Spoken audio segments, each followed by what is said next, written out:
Anchor is the easiest way to make a podcast. Anchor gives you everything you need in one place for free, which you can use right from your phone or computer. Creation Tools allows you to record and edit your broadcast so it sounds great. And they even distribute your broadcast for you so that it can be heard everywhere. Spotify, Apple Podcasts, and Google Podcasts.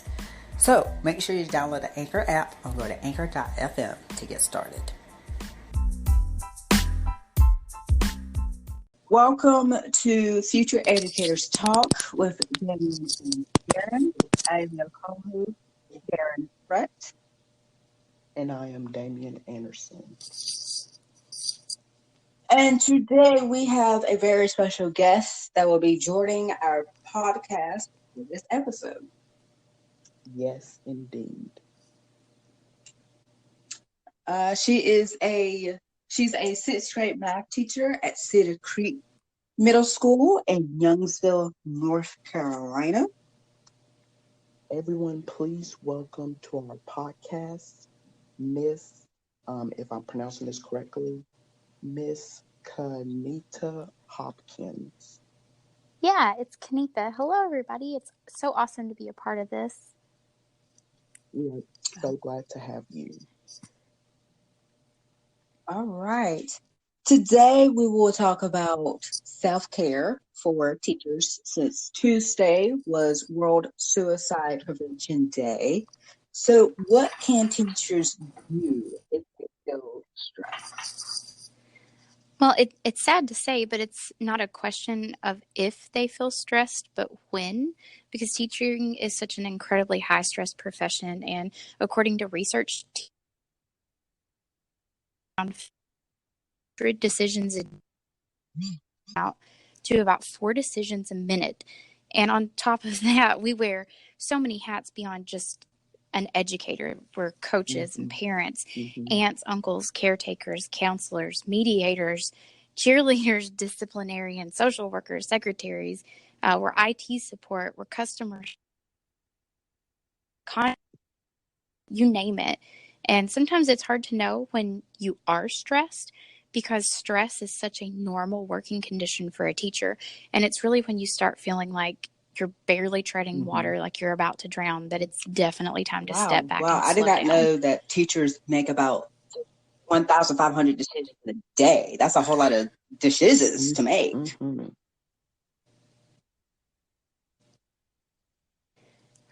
Right. And keep in mind, that's just the average amount, and average is in the middle. So depending on your grade level, you could have a lot more. I know when I taught in elementary school, I made a lot more decisions then than I do now in middle school.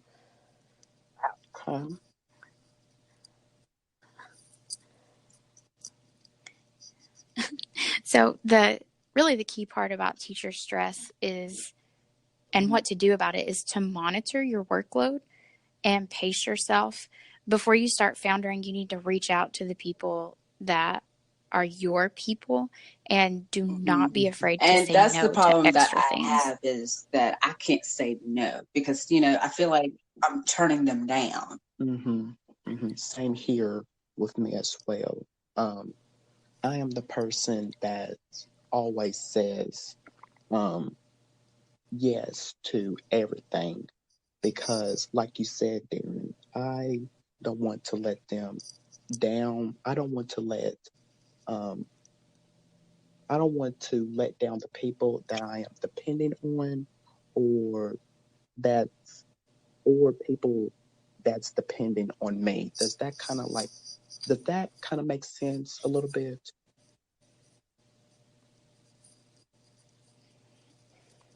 So that makes perfect sense to me, because that's exactly how I used to be, because I'm a natural leader. I'm a helper. I love to be a helper. I'm a caretaker. My personality type is an ENFJT, if you've ever heard of that. I used to think that by saying yes and everything all of the time, fulfilling my role and and making that everyone on me was being taken care of. All right. So we have some exciting news to announce. All right. What's the exciting news, Darren? So on Tuesday, September 17th, is the announcement for the guest moderators of BMES Talk on Twitter. So make sure you follow us on all social media for the announcement. And then stay tuned next Tuesday for the official date that we are going to be guest moderators for the month of October. Yes. And I am so excited about this. So please stay tuned on that. Oh, Darren. We also forgot something else to mention. What's that, Damien? About our own guests on our podcast. You know, Oh, yes, I totally forgot. So if you'd like to be a guest on our broadcast during the month for the next 5 months, so from October all the way to February 2020, make sure you fill out the FET guest form. The deadline for that is Monday, September 30th. yes. And the link for that is on our social media pages. So check it out now. So right now we are going to switch up things a little bit for next week's episode. Yeah, so that's right. So you get to pick the topic for us to talk about. And for next week, we were going to talk about empathy for the students, also teachers using their money for school supplies, and also kindness in the classroom. We talked a little bit about it a couple episodes ago. Mm-hmm. Yes. We got some good things to discuss on next week's episode, so tune in. If you haven't already, make sure to follow us on our social media platforms on Twitter at Future Ed Talk, Instagram at Future Educators Talk, on Facebook at Future Educators Talk, and subscribe to our YouTube channel at Future Educators Talk with Damien and Darren, and make sure to hit that bell to get notified when all new future episodes and more exciting things. Also, make sure to follow me on Twitter at _Damian Anderson and Instagram at Damian Anderson. That's Damian Anderson. He's the only Tammy Anderson, so the Tammy Anderson. Also, you can find me on Twitter at Darren_Fret. Yes, I do worry a lot. And on Instagram at Andrew.Fret. Also, before leaving, our website is up and running. Yes, so the brand new episode. Oh, okay. The brand new website link is now available on all social media platforms. Yes. Anything else we are missing to tell them about? Yes, we do. We have GIFs now. GIFs. I don't know how you pronounce them, but I'd say GIFs.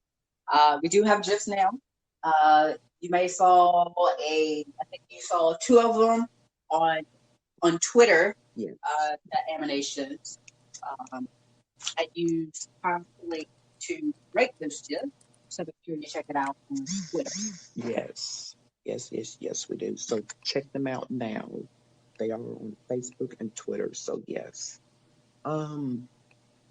Well, until next time, I am your co-host, Damian Anderson. And I'm Darren Pratt. This is Future Educators Talk with Damian and Darren. And that is actually the opposite of what I was doing, because by saying yes to everybody and everything, that's how you get burnt out.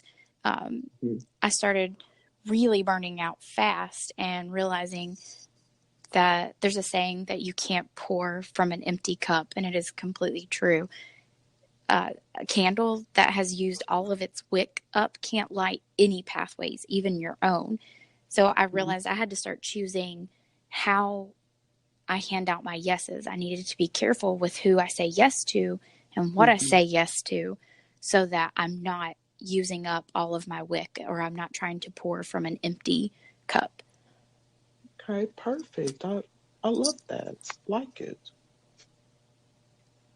Yeah, I really like that last part. A candle that use all its wick, not light any pathway for others.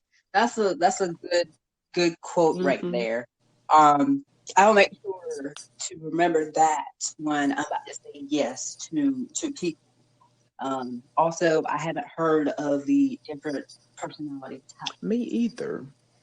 You can take it at a website called 16personalities.com. It's free. It doesn't take that long, and it is amazing. One of my coworkers here at the middle school, he does the test every year with his students to help them understand how they function and why they are the way that they are, and how to interact with other people that don't have their same personality type. It is awesome to watch. All right, I will definitely check it out and share my results. Hey, same with me as well. I would definitely look into that. All right. Well, moving right along into our next topic, which is rewarding students that are doing excellent. So, what do you guys think about this? I would probably reward every student, because if you just reward a student, the other students will probably look at that as jealousy. So we need to find a way that we can reward every student that are doing excellent. Okay, right. What about you, Miss Hopkins? What are your thoughts on rewarding students? So most of our schools in definitely our area, but across the United States, have moved toward positive behavior intervention, and we call it PBIS. With PBIS, we're expected to be consistently rewarding every student that is showing positive behavior, whether that's with their academics or their character, being kind. We have a saying here at Cedar Creek, because we're the Jaguars, so we use JAGS. Be responsible, always be respectful, got to be kind, safety is essential. And we reward kids for showing that. But most students, especially kindergarten through the middle grades, they start transitioning out of this in the middle grades, but they're not intrinsically motivated. Like, they have to have something that's tangible. Some kids really need something tangible, even when they're older. And that helps them be a better student, be a better person, because we're encouraging the good behavior and discouraging the bad behavior. But for the jealousy part of it, I always start my year with a discussion, because all the kids are like, oh, I want to be treated equally to my peers. So we have a conversation about equity and equality. And I always tell this story, and the kids think it's funny because I'm short. So I tell the story about if we're all of us are standing at a big, tall fence and we can't see over it. If I'm going to have equal treatment for everybody, then that means every single person that is standing at this fence gets the exact same box. They get an equal box. And that's great. We're all getting the same thing. But my size box, or the size that I need, might not be the size that other people need. So we all got the same box, but some of us are not going to be able to see over the fence. But equitable treatment and having equity says we all get the box that we need to be able to see over the fence. And it's really funny to my tall kids because they're like, Miss Hopkins, you're going to need a box than I need. So, but that it helps them see when they say equal, they really mean fair. And that starts off a really good conversation and helps them with their jealousy. Okay. Okay. Okay. What about you, Danny? I totally agree as well. Kind of like since flu season is coming up. Yeah. It's kind of like flu season. A doctor gives the same flu vaccine for each patient versus a doctor gives a different flu vaccine for each patient. Right. So, like, here, everybody is going to get this vaccine, but some of y'all are going to need the shot, and some of y'all are just going to get it sprayed up your nose.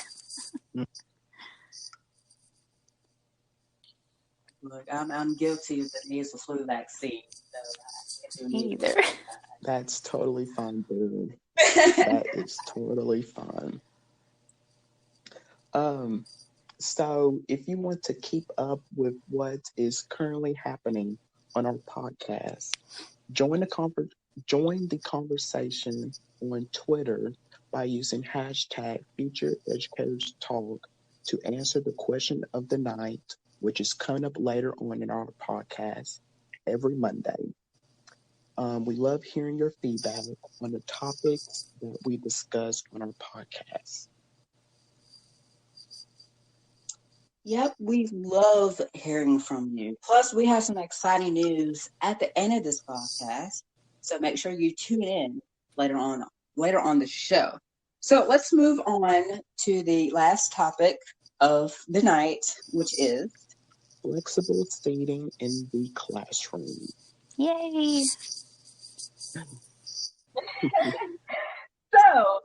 flexible seating is becoming a new trend in the education system. Like every time I look, especially at the beginning of the year, I go on Twitter and I see many different teachers use flexible seating in the classroom.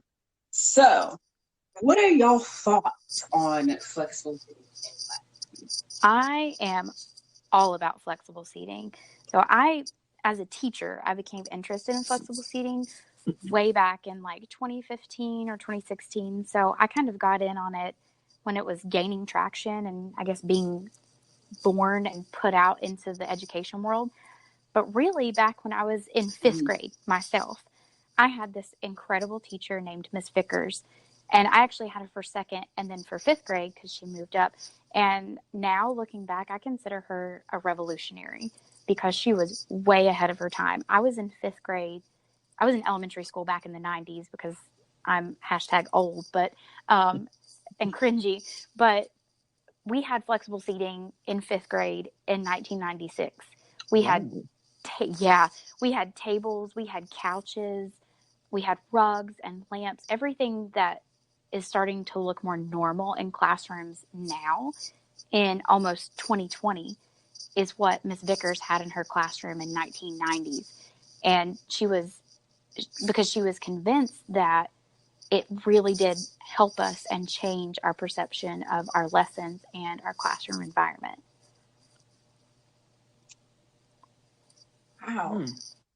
Wow. So do you think flexible seating will continue for future educators like us later down the road? And also, do you recommend flexible seating for all the teachers as well? As far as looking into the future, I absolutely think that it will grow and continue and evolve too, just like education changes sometimes hour by hour, especially now with technology.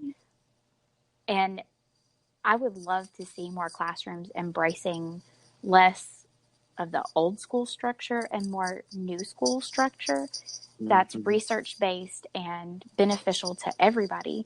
But as far as everybody doing it, I would say I cautiously recommend flexible seating, mostly because in my experience from implementing it myself and also helping others and watching others, you have to have strong classroom management.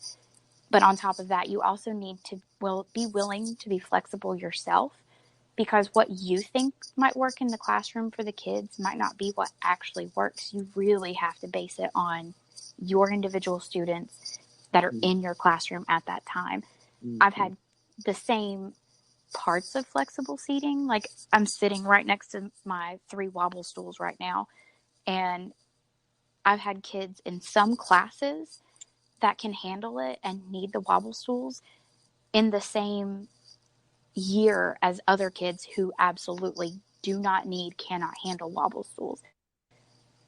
But so it's not for everybody. Like, you have to know your children, you have to know yourself, you have to know your classroom management. But there is a lot of good research coming out about flexible seating related to the classroom environment that shows that it's beneficial. And I love it myself.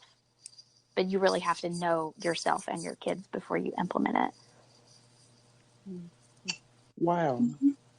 This is that is really some good stuff. I will have to ponder whether or not, if I want to do it or not. Like you said, it just depends on whether or not it just depends if you like it or not, just based on whether or not if you like it or not. It just depends on with you and the students at that particular time. Yeah, and I've actually switched up my own flexible seating multiple times within the school year. My husband says I'm not allowed to move furniture at my house anymore, so I just move all of my classroom furniture all the time. But I move it because of the kids. Because really, if you're not in education, any part of education for the children, you probably need to go do something else anyway. But I move it around all the time because my kids change, especially in middle school. They grow so much. And you want your kids involved with the setup of the room and the choices that they get to make for seating. And actually, there is medical basis for wanting to have other choices besides a desk. In middle school, especially 6th grade boys, the bones that make up their tailbone are fusing together. So it is actually physically uncomfortable for them to sit in these hard desks. And it depends on the space in your room. I've had huge classrooms. I've had small classrooms. And I mean, I just said that I was sitting next to my flexible seating wobble stools. I have minimal flexible seating in my room right now. We just started the year. I don't know all of the learning needs of my kids yet. I don't know their environment desires. I don't know exactly everything they can handle or not handle yet. And I want to take enough time at the beginning to get to know them well enough to give them good choices and appropriate choices for their learning levels, their development levels, things like that.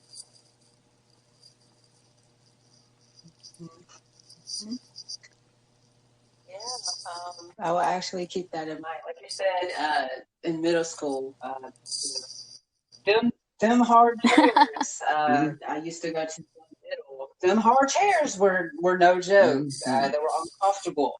So I know exactly what they're going through, because, like I said, them hard chairs are just not comfortable. Nope. Stand over here with me. Yeah. We have a question of the night for all the teachers that are listening right now. How do you introduce and implement flexible seating in your classroom? Let us know on Twitter by using hashtag #FutureEducatorsTalk. No, let us know. Let us know. We love to hear from you. Also, we like to thank Mrs. Hopkins for joining us on our podcast for this episode. Yeah, thank you all so much for having me and giving me the opportunity to speak on some of my favorite things. It's been so nice. It has been our pleasure to have you as our guest, and please come back soon to talk with us. Yeah.